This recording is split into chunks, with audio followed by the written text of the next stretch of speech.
Hey, howdy, hey, you're on with the Juice Man, and this is Boat Game.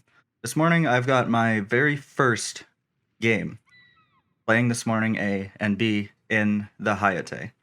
I have very quickly taken a fondness to this ship. Right off the rip, I'm running it with Aiming Systems Mod 1, Propulsion Mod, Concealment Mod, and Main Battery 3 to down the reload a little bit. We've got 3.9 second reload with 2150 HE alpha at 10.3 kilometers and a 9% fire chance. I think it's actually pretty high, all things considered. The AP does 2200, which isn't actually that much, with a 3.9 second reload, same firing range. And these torpedoes, these are special. I've been told that these are essentially Shima torps. I'm not sure. 2 minute and 14-second reload, 23,767 maximum damage, 13.9 kilometer range with this build, and 74 knots of speed. Now you have the option to switch the smoke generator for the torpedo reload booster, which I can see myself doing a lot in the future, but in the game that I played this morning, the first and only game I played this morning, I was running the smoke screen. We've got 18,720 hit points on this thing. It's 3x2, 127 millimeter, essentially the same guns that are on all of the Japanese torpedo boat destroyers, but these actually have a fairly decent reload. We have 10, so 2x5, 610 millimeter. I get basically Shima torps, but they're detectable on the sea at 1.7 kilometers, so you'll see these things literally a mile away. Good thing they're fast. AA is better than no AA, but realistically, 100 is the baseline for AA in this game, and you're not going to shoot down nothing with that. The maneuverability, it goes 38.1 knots. It's got the 750 meter turning circle, 4.6 rudder. And with this build, I'm rocking up with 4.9 kilometers of concealment, 2.7 by air. Armor, it's armed pretty much how you'd expect any DD at tier 7 or 8 to be armed. It's covered entirely with 19 millimeters of armor. It's got superior HE damage, a big yield, and can get the torpedo reload booster. A destroyer design that was equipped with perfectly dual-purpose 127mm Type 1/5 guns, designed for the needs of the Japanese Navy during World War II. Entered service in 1945, it was the only one. So these dual-purpose guns definitely contribute to the AA stats of this ship. As for commander, I'm running Space Fishy with Bay and Swirsky inspirations, Subsurface Venture, Fragile Threat, Torpedo Safari, Breakneck Speed, because I like getting that engine boost back a little faster, and Unstoppable. Without further ado, let's get straight into the game. And we've got a game on Ocean. Now, with myself in the Hayate, my division mates in the Jetland and the Sovietsky Soyuz, I've got a good bit of faith that we're going to clear through this enemy team. We have fellow community contributor Tommy Boy on the enemy team, also in the Hayate. And he's going to be one of my first engagements this battle. Now, I am a little bit worried about the radars that come equipped on the Kronstadt, but we're just going to have to play the game and do what we can to counter them. The beginning of this match is fairly drawn out, inconsequential. A lot of positioning, a whole lot of nothing happens. I'm going to go ahead and kind of fast forward a little bit until we get to the action.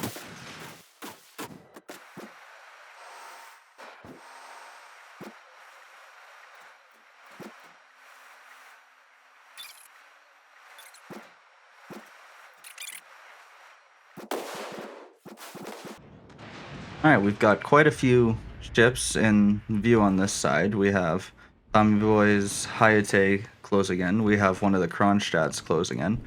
And then we have a Charles Martel, I believe a Mainz, and an Alsace closing in from the rear of the map.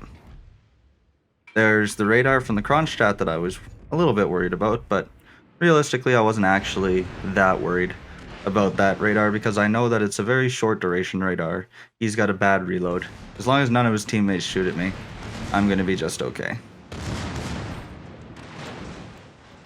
Gonna go ahead and dump some torpedoes in the direction of the Kronstadt and the Hayate. Just for insult to injury, I'm also going to shoot a set of widespread torps, just in that general direction. We take a little bit of damage from a little bit of fire, but realistically it's not that bad, and I managed to drop spot and disengage somewhat. But these guys are very rapidly closing in on my position. I've got hopes and prayers for those torpedoes, and those torpedoes are unfortunately going to hear me. There's one torp hit immediately on the Kronstadt. There's another torp hit as soon as I turn my head. There it is, on Tommy Boy's Hayate. And Kronstadt is getting dangerously close to my detectability, so I'm going to pop a smoke screen, and I'm going to start lighting them up. Take note of that Kagero that's creeping around the island to my rear. He's going to be on the menu after this Kronstadt.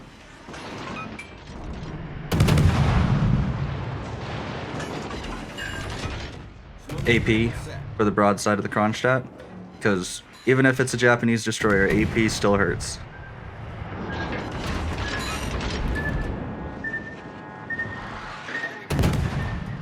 And you're going to notice a running trend here.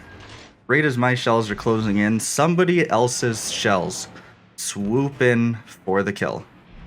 That's going to be a running theme this game, and I'm sure you'll have noticed from the thumbnail already. You have an idea of roughly how this game's going to play out for me. But it certainly could have gone much differently.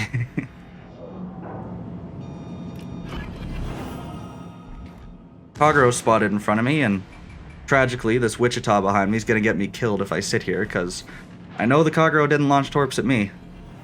I do not want to be the guy who he launched them at. So I'm sailing directly at him, because if he did fire torps at me, I can hope to narrowly avoid them, but fortunately, he did in fact fire them at the Wichita. He's dead to rights here. I'm getting my rear turrets around. Kagero is not long for this world. Wham, bam. And thank you, ma'am. So that's our second kill of this game, putting us on 41,000 damage. Realistically, we're 5 minutes into the game. I would have liked to be a little further along.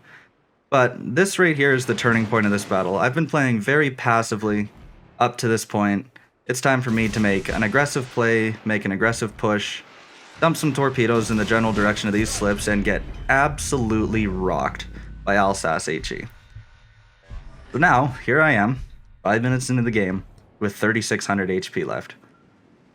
Not a good feeling. As soon as I started getting aggressive, I got punished for it, and I paid for it. I definitely could have played that better. I was not paying attention to where they were when I went after the Kagero. My positioning cost me my hit points. But it's also going to reward me with 2 torpedoes and a devastating strike on the Charles Martel, and unfortunately only 1 torpedo on the Alsace. And you see the other 2 torps that would have hit the Alsace just got stopped on the Martel's corpse. It's tragic, it really is. The Martel sacrificed so much to save the Alsace's life. If only the Alsace lived long enough to do anything with it. So, in my passiveness and in my better positioning, let's say, I'm going to make an effort to remain unspotted for the rest of this battle. I could open water gunboat and get myself spotted and go charging at the Alsace and go charging at the mains. If I had a bit more HP, maybe. But we all know how scary mains is. I'm sure we've got an idea just how scary Alsace is after the salvo he drilled into me.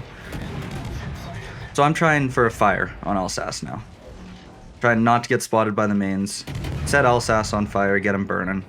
Then I'm actually going to switch my attention to the mains.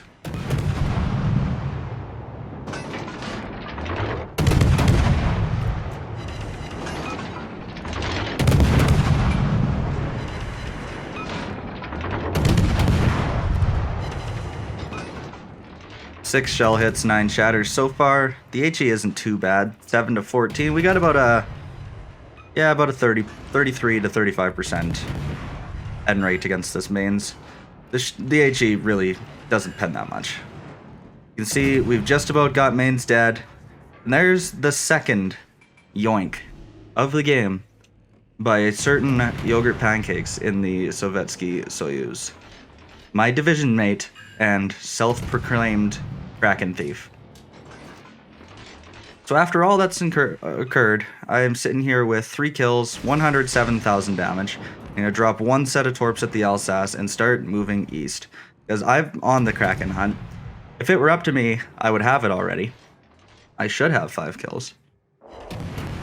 Really tragic that I don't. We'll discuss that later. But I want this Kraken. I really want it. I want it bad. My torps look great for the Alsace. Here it comes, and you're kidding. That is the third one of my kills that was secured by not me thus far this game. That's okay. There's still 3 ships left on the board. The Kraken is still on the table. Now I just need to get myself into a position to take advantage of the enemy team's mispositioning and secure myself the Kraken.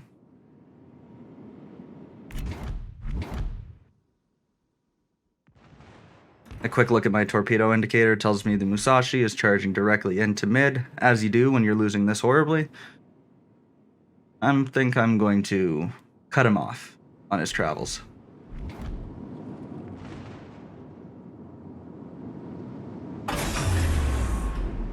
Engine boost deactivated.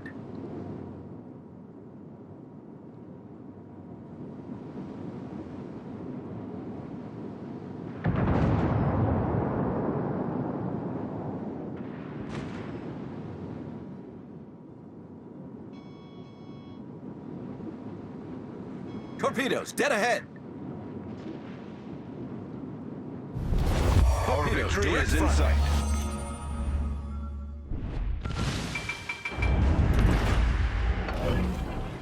The enemy Jutland pops up. Generator started. I am afraid of the firepower that thing has compared to my hit points.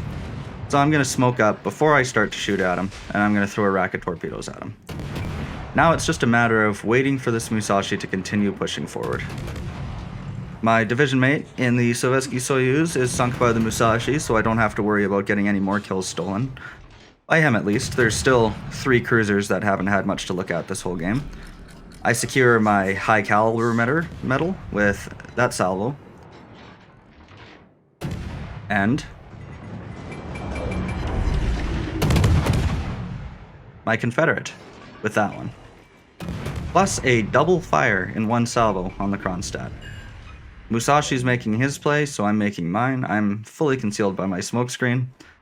My friendly Jutland's torps are heading towards the Musashi, and now so are mine. 1, 2 hits from the Jutland. A definite flood on Musashi, but I'll be taking that, thank you. Enemy battleships sunk. Our victory is in sight. I've already had 3 yoinked. I think I deserve the Kraken at this point. I'm going for it. Unfortunately, Kronstadt damage controlled the 2 fires that I set on him, and he is charging directly at our other 2 cruisers, so my one and only chance at this Kraken is to sink the enemy Jutland. And just my luck.